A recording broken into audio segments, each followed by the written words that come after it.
अस्सलामुअलैकुम पाकिस्तान। और अगर कोई पाकिस्तान से बाहर से भी मुझे देख रहे हैं उन सबको भी अस्सलामुअलैकुम। कैसे हैं आप? उम्मीद करती हूँ आप सब बिल्कुल ठीक ठाक होंगे। आज का व्लॉग स्टार्ट करते हैं। आज का व्लॉग बड़ा इंटरेस्टिंग होने वाला है और आपने एंड तक लाजमी देखना है।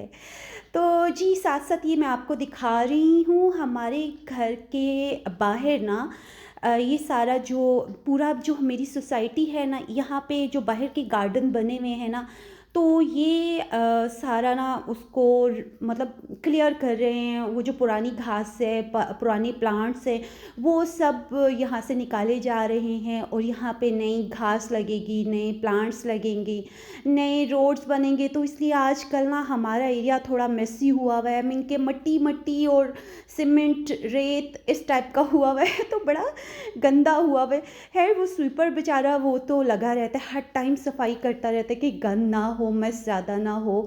तो बड़ा तेज़ी से काम जारी है। तो इंशाल्लाह जब ये नया बनेगा तो तब भी मैं आपको ज़रूर दिखाऊंगी। अभी ये सामने के तो सारे हेड प्लांट्स जो हैं वो भी कट हो गए हैं। तो जी साथ साथ आप ये देखते रहें और साथ साथ मैं आपको बताऊंगी आज का मेरा जो टॉपिक है ना, वो है काला जादू। अच्छा, काला जादू हराम है, बहुत गंदा अमल है ना। तो आज मैं आपको मुझे एक स्टोरी याद आ गई थी। हमारे बहुत क्लोज़ जानने वाले हैं, उनके साथ ये वाक़या पेश आया था। तो मुझे लगा कि मुझे आप लोगों को भी बताना चाहिए कि जो हमारे नसीब में है ना, वो अल्लाह ने हमें हर हाल में देना है। हम मतलब हम उसके लिए अगर मेहनत नहीं भी करेंगे, अगर हमारे नसीब में वो चीज़ लिखी हुई है तो वो हमें मिल के रहेगी। और जो चीज़ हमारे नसीब में नहीं है ना, तो वो हम लोग जो मर्ज़ी कर ले वो हमें नहीं मिल सकती। तो बस जो है उस पे अल्लाह का शुक्र अदा करें। तो जी स्टोरी स्टार्ट करती हूँ। हमारे जानने वाले थे, तो वो उनकी बड़ी अच्छी जॉब थी, बहुत अच्छी जॉब पे वो लगे थे। तो आपको पता है जैसे पाकिस्तान जैसे माशरे में होता है कि अगर कोई सही सेटल्ड है, अच्छी जॉब है और वो भी सरकारी जॉब है, तो वो लोग चाहते हैं कि हम अपनी बेटी बहन का रिश्ता वहाँ पे दें। तो हर किसी का दिल चाहता है अच्छी जगह पे हमारी बच्ची का रिश्ता हो जाए। तो जी एक फैमिली थी उनकी, उनके जानने वाले थे, तो वो अपनी ना बहन का रिश्ता वहाँ पे देना चाहते थे, बहन बेटी का रिश्ता ना। तो इन लोगों ने नहीं किया, इन लोगों ने किसी और जगह पे शादी कर ली। और शादी की तो शादी की फ़ौरन बाद ना वो ना बीमार रहने लगे ना। तो वो बीमार रहने लगे तो अच्छा जी वो टेस्ट कराएं, सब कुछ कराएं। अच्छा टेस्ट सारे क्लियर आए, डॉक्टर्स कहते हैं इनको कोई प्रॉब्लम नहीं है, ये बिल्कुल ठीक हैं। तो मतलब इसी तरह ना आहिस्ता आहिस्ता उनके जैसे बाल झड़ना शुरू हो गए। तो मतलब मुख्तलिफ सिम्टम्स ना, लेकिन टेस्ट में कुछ भी नहीं आता था। फिर किसी ने उनको मशवरा दिया अगर टेस्ट क्लियर आ रहे हैं तो आप किसी मौलाना से पूछें। तो फिर वो किसी मौलाना के पास गए तो मौलाना ने कहा कि इन पे सख्त काला जादू हुआ है, क्योंकि सारे सिम्टम्स जो नज़र आ रहे हैं ये काले जादू के हैं ना। तो दिन ब दिन उनकी ना तबीयत बिगड़ती गई, कोई मेडिसिन वर्क नहीं कर रही थी, कुछ भी नहीं।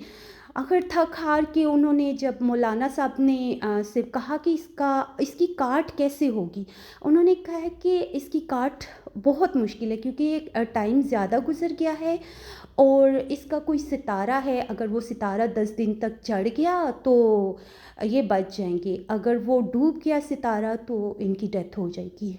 तो ऐसे ही हुआ, सेम ऐसे ही हुआ कि पूरे 10 दिन के बाद ना उनकी डेथ हो गई।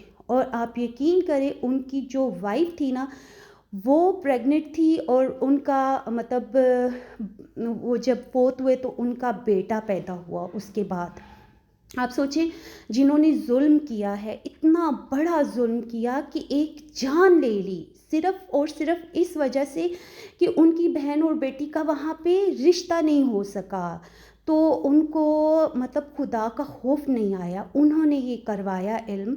और वो बाद में बात खुल भी गई, क्योंकि जब उन पे जाहिर है बद्दुआ तो लगती है ना, हाय बद्दुआ उस बच्चे की, उस बेवा की नहीं लगी होगी।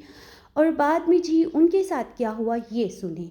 उनके वो जो थी, जिस लड़की से वो रिश्ता करना चाहते थे, उसकी है दूसरी जगह, किसी और जगह पे शादी हो गई। उसको कोई बहुत खौफनाक बीमारी लग गई और उसकी जो थी ना, वो जान नहीं निकल रही थी। बड़ी खौफनाक उसकी बीमारी थी कि वो जो उस लड़की की माँ थी, वो उसको दिन रात देख के तड़पती थी अपनी बेटी को, जिसका रिश्ता वो उसके साथ करना चाहते थे। तो है वो उनकी जो है बड़ी गंदी बीमारी लगी, चेहरा अजीब हो गया, ये ऐसा वैसा ना, जो हमने सुना है सारा ना। फिर उन्होंने कुछ ना माफ़ियाँ मांगी कि हाँ हमसे ना ऐसा हुआ, हमने ऐसा किया ना। तो जब वो मानी, क्योंकि वो उनकी जान नहीं निकल रही थी, उन उन लोगों के मतलब इस तरह था। आखिर फिर मतलब खैर माफ़ियाँ तलाफ़ियाँ हो गई, अल्लाह की रज़ा के लिए माफ़ किया गया। तो मैं आपको ये बताना चाहती हूँ, ये स्टोरी बताने का मकसद ये है कि अगर आपके दिल में कुछ ऐसा होता है ना किसी के ख़िलाफ़, तो लिमिट क्रॉस मत करें, इतनी हद तक ना जाएं, वहाँ पे सब्र शुक्र कर लें। क्या पता वो सब्र शुक्र करने से अल्लाह ताला आपकी नेमतों में इजाफ़ा कर दे, और आपका अगर आप रिश्ता करना चाह रहे हैं या मतलब कोई भी आपका मकसद है, तो क्या पता अल्लाह आपको बेहतर से बेहतरीन कर दे, उससे भी बेहतरीन जगह आपका कर दे। तो इसलिए अल्लाह की नेमतों का शुक्र अदा करें, और किसी की जान लेना या किसी के लिए गलत सोचना, गलत करना, ये खुदा का नाम है, ना करें। अगर अभी भी आप लोगों में से किसी, जो भी मेरी ये स्टोरी सुन रहे हैं, ये बिल्कुल सच्ची स्टोरी है। अगर किसी के भी दिल में किसी के लिए नफ़रत है ना, ठीक है, किसी के लिए हो जाती है नफ़रत, लेकिन आखिरी स्टेज तक मत जाएं, इतनी हद तक ना जाएं कि किसी की आप खुदा ना करे जान ले लें, किसी के लिए गलत करें। जैसे आजकल लोग तावीज़, जादू, ये मतलब इस तरह की हरकतें करते हैं, और आपको पता है आप दुनिया में तो दिल को सुकून दे देंगे किसी को तकलीफ़ पहुंचा के, लेकिन आखिरत में आप क्या करेंगे? ये देखें ना, ये शैतानी अमल है ना। ये हम लोग करके थोड़ी देर हम खुश हो जाएंगे, हाँ ये वो बंदा तकलीफ़ में है, हम अपने दिल को सुकून दे देंगे, लेकिन उस अल्लाह के खौफ से डरें, आखिरत से डरें। तो जी, ये था मेरा आज का व्लॉग। उम्मीद करती हूँ आपको पसंद आया होगा। अगर पसंद आए तो प्लीज़ लाइक शेयर सब्सक्राइब ज़रूर कर दिया करें। अच्छा जी, अब मैं आपको बताती हूँ अपना किचन गार्डन। ये देखें मेरे किचन गार्डन बेचारे का, ये क्योंकि इन्होंने ये जगह भी बिल्कुल क्लियर करनी थी, मतलब ये वाला गार्डन भी उन्होंने साफ बिल्कुल ख़त्म कर दिया। तो ये देखें मेरी मूलियाँ लगी हुई थी, ये बेचारी अभी ग्रो कर रही थी। खैर मैंने ये मूलियाँ जो थी ज़ाया नहीं होने दी, इनको धो के सैलेड इनका बनाया, बहुत मज़े का इनका टेस्ट था। और जो सैलेड के पत्ते थे वो मैंने बास्केट्स में लगा दिया, तो इस तरह से मतलब थोड़ा सा मैं सेटिस्फाई हो गई। ये देखें।